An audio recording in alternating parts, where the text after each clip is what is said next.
173 run defend করতে নেমে একটাও উইকেট পেল না। এটা কি বিশ্বকাপ নাকি গলি ক্রিকেট? চেন্নাইয়ের স্লো পিচে যেখানে 160 রান ডিফেন্ড করা যায়, সেখানে নিউজিল্যান্ড যা করে দেখালো তা দেখে ক্রিকেট বিশেষজ্ঞরা পর্যন্ত ভাষা হারিয়ে ফেলেছেন।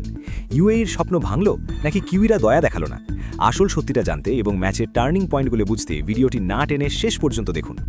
ম্যাচের শুরুতে গল্পটা কিন্তু একদম অন্যরকম ছিল।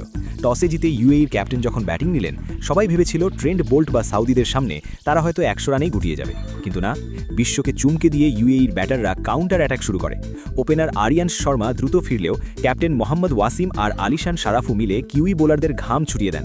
107 রানের বিশাল পার্টনারশিপ, ভাবা যায়? চেন্নাইয়ের মাঠে নিউজিল্যান্ডের মতো বোলিং অ্যাটাকের বিরুদ্ধে 173 রান তোলা কোনো মুখের কথা নয়। মনে হচ্ছিল আজ হয়তো ক্রিকেটের ইতিহাসে আরও একটা বড় অঘটন বা আপসেট ঘটতে যাচ্ছে। 173 রানের টার্গেট দিয়ে ইউএই তখন জয়ের স্বপ্নে বিভোর। কিন্তু দাঁড়ান, আপনি যদি ভেবে থাকেন 173 রান করে ইউএই শেষ জোনে ছিল, তবে আপনি মারাত্মক ভুল করছেন। বিরতির পর ড্রেসিং রুমে ব্ল্যাক ক্যাপসরা আসলে কি প্ল্যান করেছিল জানেন? তারা ম্যাচ জিততে নামেনি, তারা নেমেছিল ইউএইকে ধ্বংস করতে। পিচ রিপোর্ট বা পরিসংখ্যান সব মিথ্যে হয়ে গেল যখন কিউই ওপেনাররা মাঠে নামলেন। ফিন অ্যালেন আর টিম সাইফার্ট মাঠে নামলেন যেন টি20 খেলতে নয়, ভিডিও গেম খেলতে। প্রথম বল থেকেই মারকাটারি ব্যাটিং। ইউএইর বোলাররা বুঝতেই পারছিল না বলটা ফেলবে কোথায়। টিম সাইফার্ট তো রীতিমতো দানবীয় হয়ে উঠলেন। মাত্র 42 বলে 89 রান, বাউন্ডারি আর ছক্কার বন্যা বয়ে গেল চেন্নাইয়ের স্টেডিয়ামে।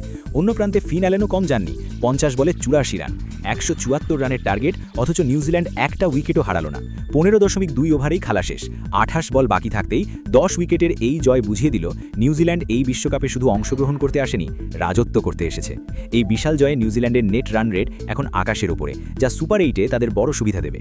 কিন্তু প্রশ্ন হলো, বড় দলের বিপক্ষেও কি তারা এই অ্যাপ্রোচ ধরে রাখতে পারবে? আপনার কি মনে হয়, এবারের বিশ্বকাপে নিউজিল্যান্ড কি ফাইনাল খেলতে পারবে? কমেন্ট করে জানান। আর পরের ম্যাচের ধামাকা আপডেট সবার আগে পেতে এক্ষুনি সাবস্ক্রাইব করুন।